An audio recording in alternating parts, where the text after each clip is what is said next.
पाकिस्तान तहरीक इंसाफ के ग्रुप ने intra party elections 5 फरवरी को कराने का इंदिया दे दिया।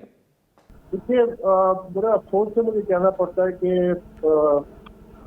एक ऐसी जो डिफंक की क्यादत है जो गैर कानूनी तौर पर सीआई पे काबिज है, शायद ये इसकी आखिरी कोशिश है कि किसी तरह से एक और फ्रॉडुलेंट इंट्रा पार्टी इलेक्शन के जरिए पार्टी पे कब्जा कर सकें।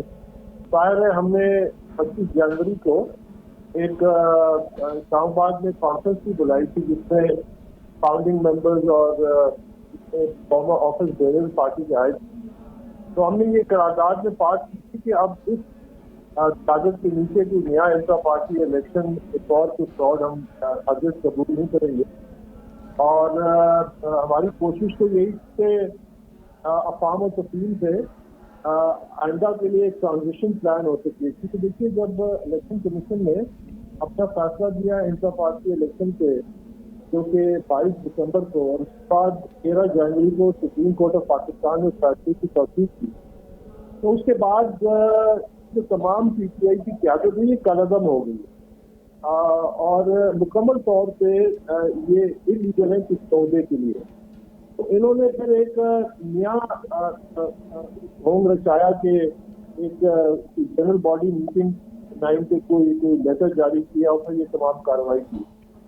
ये कंप्लीट लीगल वॉइड में ये फिर एक और पार्ट इनैक्ट करना चाहते हैं और इसमें ऑलरेडी बड़ी मेजर इलीगैलिटी कमिट हो चुकी है।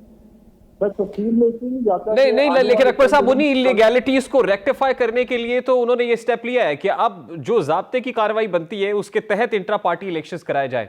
अब अगर ये इनिशिएटिव ले लिया गया और आप भी ये चाहते हैं कि जो ड्यू प्रोसेस ऑफ लॉ है उसको फॉलो किया जाए, और अगर वो चाहते हैं कि इसको कर लिया जाए, तो फिर इसमें क्या बरमाने हैं?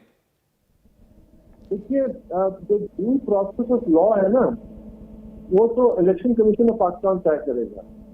और क्योंकि एक कंप्लीट लीगल वॉइड था, जिसके नतीजे में फिर हमने ये एक कॉन्फ्रेंस बुलाई थी और उसकी करारदाद भी मंजूर हुई थी, जिसमें और भी बहुत सारी चीजें थी। मतलब इस वक्त जो पीटीआई के जो बैंक अकाउंट ऑपरेट कर रहे हैं, तो जो भी ऑफिस बेरर इसको ऑपरेट कर रहा है वो इलीगल है और उसमें मिसयूज और अनऑथराइज्ड यूज का बड़ा है। तो कॉन्फ्रेंस ने ये भी मुतालबा किया था कि इलेक्शन कमीशन तमाम बैंकों को डायरेक्ट करे उनके अकाउंट फ्रीज करिए। देखिए, इस वक्त जो करने का काम है वो ये है कि अब ये मामला दोबारा इलेक्शन कमीशन में जाएगा और इलेक्शन कमीशन जो है, क्योंकि रेगुलेटरी बॉडी है, अब वो डिसाइड करेगा कि ये जो ट्रांजिशन का पीरियड है ये कैसे होगा, कौन लोग इस पार्टी को मैनेज करेंगे, कैसे इंटर पार्टी इलेक्शन को दोबारा करवाया जाएगा और अंडर द लॉ तमाम लीगल रिक्वायरमेंट्स पूरी की जाएंगी। और फिर उसके बाद जो है जो मामलात है वो नॉर्मलिटी की तरफ जाएंगे। लेकिन ये जो यकतरफा किस्म का जो इन्होंने अमल अपना कब्जा करने के लिए एक टोटली डिफंक लीडरशिप, ये हरगिज़ कबूल नहीं है। ये मेजर इलीगैलिटीज ऑलरेडी कमिट हो चुकी हैं। हम आने वाले चंद दिनों में, 1-2 दिनों में नहीं, लेकिन फिर अकबर साहब, ना तो फिर आप जैसे आप कह रहे हैं उसके मुताबिक तो ना आप अहल है कि इंट्रा पार्टी इलेक्शंस कराए और ना ये ग्रुप अहल है कि वो इंट्रा पार्टी इलेक्शंस कराए, तो फिर किन बेसिस के ऊपर जो है इलेक्शन कमीशन ऑफ पाकिस्तान करेगा? वैसे तो मुझे समझ नहीं आता कि इलेक्शन कमीशन ऑफ पाकिस्तान कैसे बताएगा कि ये लोग इंट्रा पार्टी इलेक्शंस करा सकते हैं, ये मजाज अथॉरिटी है।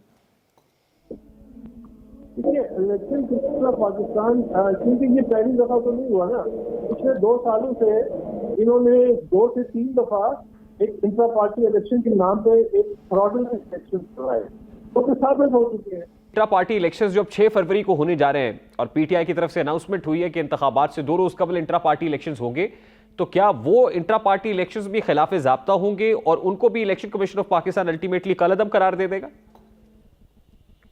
देखिए, मुकम्मल तौर पे एक कलअदम की आदत है और इसके पास किसी किस्म का कोई अंदाज में वो ये इंटर पार्टी इलेक्शन कराने निकले हैं। और ऑलरेडी उन्होंने जो इक़दाम किए हैं वो मुकम्मल तौर पे गैर कानूनी है और गैर आईनी है पाकिस्तान तहरीक के मुताबिक। तो यकीनन हम इसको चैलेंज करेंगे। लेकिन देखिए, ये 1-2 साल से चल रहा है कि ये कब्जा ग्रुप चाहता है कि इस पार्टी पे कब्जा करे। हमने पार्टी को वर्करों के हवाले कर रहे हैं, हमने उनके आईनी हकूक sir lastly and very quickly मैं आपसे पूछना चाहूंगा कि अभी जो इंस्ट्रक्शंस पास ऑन हुई उसमें कहा गया कि पीटीआई के वो मेंबर्स जो अदालती अहकामात के ऊपर मेंबरशिप जाहिर करते हैं उनको अपनी मेंबरशिप के जो डॉक्यूमेंट्री एविडेंसेस हैं वो रखने पड़ेंगे, यानी इशारा असल में दूसरे अल्फाज में आपकी तरफ था। तो इसको किस तरह से रिस्पॉन्ड करेंगे? ये अब जल्दबाजी में कि फरवरी 8 से पहले एक और कार्रवाई इलेक्शन कमीशन में जमा कराए तो के अगर कोई आजाद उम्मीदवार जो पीटीआई का है वो दोबारा पीटीआई आ जाए, ये इसकी शुक्रिया अकबर इस बाबर साहब आपके वक्त के लिए।